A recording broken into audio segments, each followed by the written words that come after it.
You're such an asshole. David writes, and David is a military member. Remember, military members, both active or retired or veteran, whatever your status, and whatever your country, you get military discounts. Even if you're at the war with the United States, we respect military members overseas. Hey, you're an old customer here. Can you do a video that would be titled, When is it time to break up with your girlfriend? If you have a better idea for the title, feel free to charge for it.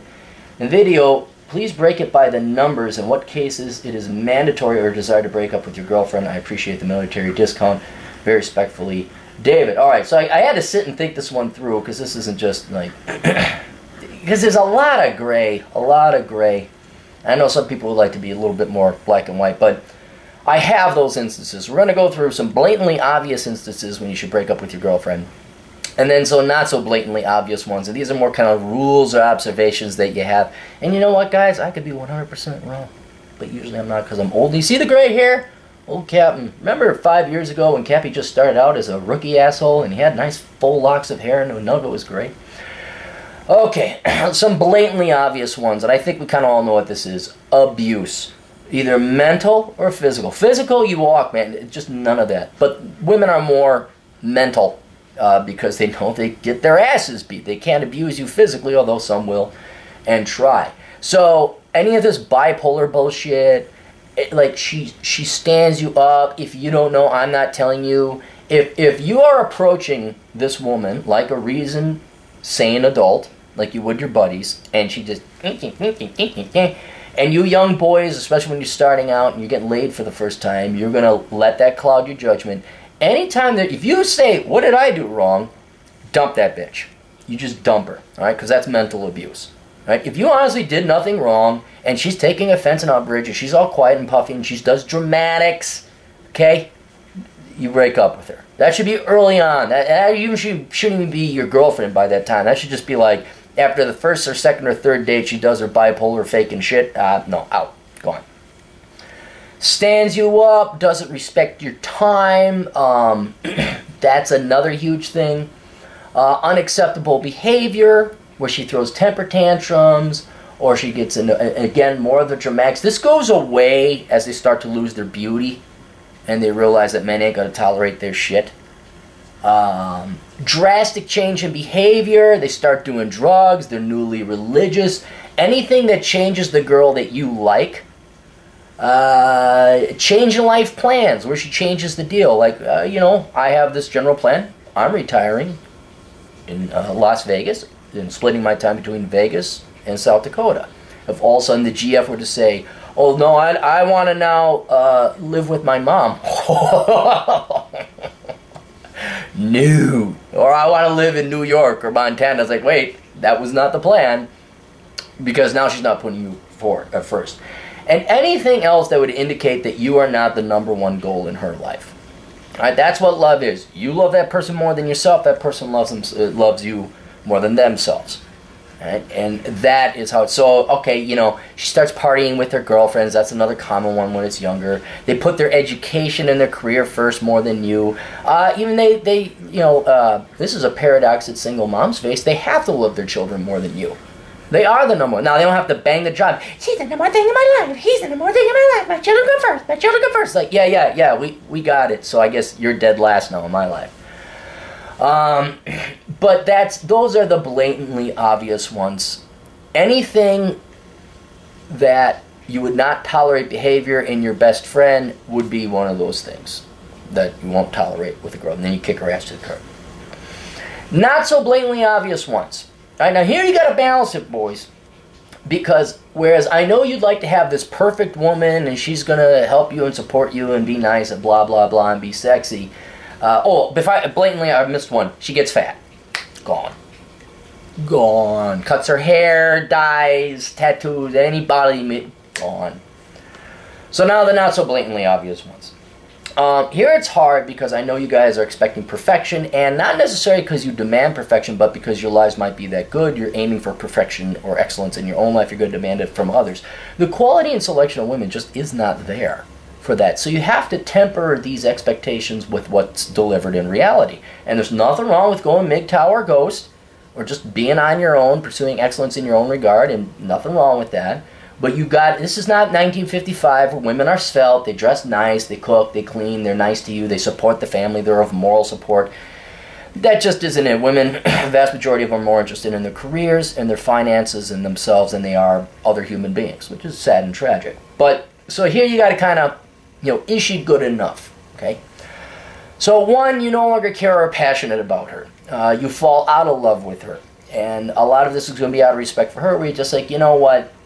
I'm not going to waste your time anymore. Women have a clock, men don't. Why don't you go find yourself a guy who's going to treat you nice and, matches your thing. But whatever reason, the second you're just like, yeah, this isn't fun no more. This is taxing.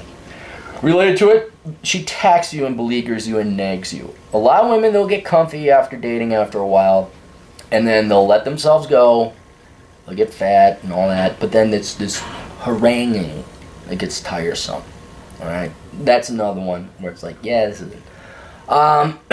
You're dating, but you knew, and this should be preemptive, but a lot of guys don't, because you don't really necessarily control who you fall in love with. But there's deal breakers already set forth. Different religion, wants kids. That was a big one with me. There was a gal I dated, multiple girls I dated, that all wanted kids. Shouldn't have even bothered. Shouldn't have even bothered, because it's like, oh, and I think as people get older, they know not to do that. But for you younger boys, find out now, like, hey, do you want to have kids? Well, if that's it, or you're going to be a careerist, okay, well then this is just fun. This is not serious. Your own career and obligations or goals prohibit her from achieving her obligations and goals. Right? You're all in college, you're all going to go to college. Well, now you got a job offer in New York, and she's got a job offer in LA. Well, or you're in the military, now you're going to be deployed, and she wants to be with you or something like that. Well, again, nobody's fault. Can you work through it? Maybe. I'm a little bit more of a believer in long-distance relationships because of today's technology and airplanes, and I think you guys piss away way too much money trying to date, whereas if you found someone who's quality far away, if you could spend a fraction of that money flying to visit that person regularly. This is a big harangue I have with even friends of mine, where I got like two great people that work great well together. Well, he's in Seattle, she's in New York, and I'm like, shut the fuck up and spend half the money you do on booze one weekend and fly out there and meet that damn girl. But that's then. And then, not that I'm a big believer in the Bible or anything like that, but there's a passage like the wife must submit to the man, and I don't mean submissive slave. Every feminist is going to run with that. Better put, it was in. What's it where they go into the storage bin? Storage Wars. I was watching Storage Wars. And there's the young couple where she's just nagging the fuck out of this guy. And he says, you have three options. Support or no, he says you have two options. Support or shut up. There is no nagging. There's no third option. She has to be supportive. Again, not a slave, but she has to be supportive. And the reason why is that's how we've been programmed. This feminist bullshit from the 1960s on is exactly that. It's bullshit. Women have become antagonizing and adversarial. It drains you. It depletes you. Whereas in the olden days, behind every great man is a wonderful woman, or behind every good man is a great woman, or something like that. That is 100% true. Right? That is 100% true. You need someone who is on your team. And if they're adversarial, confrontational, and nagging, boom, gone. Gone. Right? This is how it's been for 2 million years. Guys came home and they needed to be rebuilt back up, re-energized. All right? Supported. I'm not saying like they're leeches or mooches, but hey, there might be a fucking meal ready for you. Or hey, the quietness, just that would be, but that is vital. I think the genetics and programming and the hardwiring. Now, this doesn't mean you can't both have careers or jobs, but the last thing you want is, what was it? Better to be in the corner of a roof than under the house of a nagging wife or something like that. It was something like that. So that's another one there. So that's basically it. I mean, I hope I covered the clear and obvious ones. But like I said, you have to also keep in mind, not a lot of quality girls out there. And I'll tell you another thing. I know it's true. All this player and pickup artistry and dating and all that's all fun, but men run into a wall as well. And it's not so much a wall as much as it is the produce section clearing. The market will clear. The good girls will get picked up early. And I know you guys think good girl means a 9.5 with a STEM major and big titties and great blowjobs, which doesn't exist, by the way. It doesn't exist. But you want girls that support themselves, have a good job, good demeanor, are good looking enough, and do not have an entitlement mentality. And I know when you guys are young, you're looking at the, you see the movies and the TV, and you look at girls in their prime, 19, 20, 21, whatever. You're like, I can get better, I can get better. That's what looks better. You gotta start going, you gotta avoid hypergamy in that sense. And you gotta find a good quality girl, all right? That means maybe a girl that goes to church. That means a girl who's like, a nice humble-mannered accountant or something like that, all right? Not Titty Magoo over there who's like bouncing up and down. Fun, pain in the ass after the second date. Fun, but certainly not long-term material. So, keep that in mind. Perfect is the enemy of good, and you want good because there is no perfect. All right, that's it. You guys got questions? Cappy's got answers over at assholeconsulting.com. We'll see you guys later. Toodles.